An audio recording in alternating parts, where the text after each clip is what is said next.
அனைவருக்கும் வணக்கம். மூன்று முடிச்சு சீரியலில் இன்றைக்கி எபிசோடில் என்ன நடக்குதுன்னு தான் இந்த வீடியோவில் பார்க்க போகிறோம். சூர்யாவும் நந்தினியும் விவேக் இன்விடேஷன் வச்சுட்டு வீட்டுக்கு வராங்க. அப்போ சூர்யா கல்யாணத்துக்கிட்ட கேட்குறாரு, வீட்டில் இருக்க எல்லாரும் எங்கே அப்படின்னு சொல்லிட்டு கேட்குறாரு. அப்போ கல்யாணம் சொல்கிறாரு, எல்லாருக்கும் காக்கராச்சோலி எடுக்கிறதுக்காக வெளியே போயிருக்கிறாங்க அப்படின்னு சொல்கிறாரு. அப்போ நந்தினி ரஞ்சித் எங்கன்னு கேட்குறாங்க. கல்யாணம் சொல்கிறாரு, ரஞ்சித் அவங்களுக்கு முன்னாடியே வெளியே போயிட்டாரு அப்படின்னு சொல்கிறாங்க.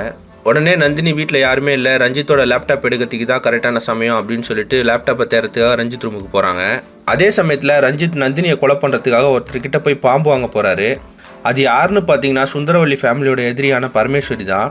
அவங்ககிட்ட ரஞ்சித் எனக்கு ஒரு விஷம் உள்ள பாம்பு கொடுங்க, எவ்வளோ செலவானாலும் பரவாயில்ல, எத்தனை லட்சம் வேணாலும் தரேன் அப்படின்னு சொல்கிறாரு. பரமேஸ்வரியும் நந்தினி எனக்கும் எதிரி தான், என் வீட்டுக்கார் ஜெயிலில் இருக்கிறதுக்கு காரணமே நந்தினி தான், அதனால் நான் உங்களுக்கு பாம்பு தரேன் அப்படின்னு சொல்லிடுறாங்க. அதுக்கப்புறம் பார்த்தீங்கன்னா வெளியே போயிருந்த சுந்தரவல்லி, ஹரிதா, சுரேகா எல்லாருமே வீட்டுக்கு வராங்க. அது தெரியாமல் நந்தினி ரஞ்சித் ரூமில் லேப்டாப்பை தேடிட்டு இருக்கிறாங்க. அங்கே வந்த ஹரிதா நந்தினியை கையும் களவுமா பிடிச்சிட்டாங்க. அவங்கள ரூமில் வச்சு லாக் பண்ணிட்டும் போயிடுறாங்க.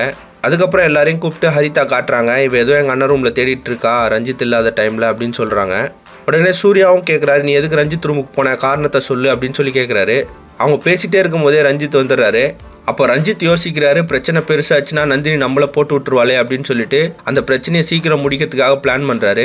உடனே ரஞ்சித் போயிட்டு நந்தினிக்கு சப்போர்ட் பண்ணி அவங்க எந்த தப்பும் பண்ணியிருக்க மாட்டாங்க அப்படின்னு சொல்லிட்டு நந்தினியை வெளியே கொண்டு வர போகிறாரு. ரஞ்சித் ரூமில் நந்தினி அந்த லேப்டாப்பை எடுத்து மறைச்சி வச்சுட்டாங்களா, இல்லை அந்த லேப்டாப்பை எடுக்க முடியாதனால நந்தினி வேறு ஏதாவது பிளான் போட போகிறாங்களா அப்படின்றத அடுத்தடுத்த எபிசோடில் பார்த்து தெரிஞ்சுக்கலாம். இந்த மாதிரி மூன்று முடிச்சு சீரியல் அப்டேட்ஸ்க்கு நம்ம சேனலை சப்ஸ்கிரைப் பண்ணுங்கள், ஃப்ரெண்ட்ஸ் அண்ட் ஃபேமிலிக்கு ஷேர் பண்ணுங்கள். நன்றி.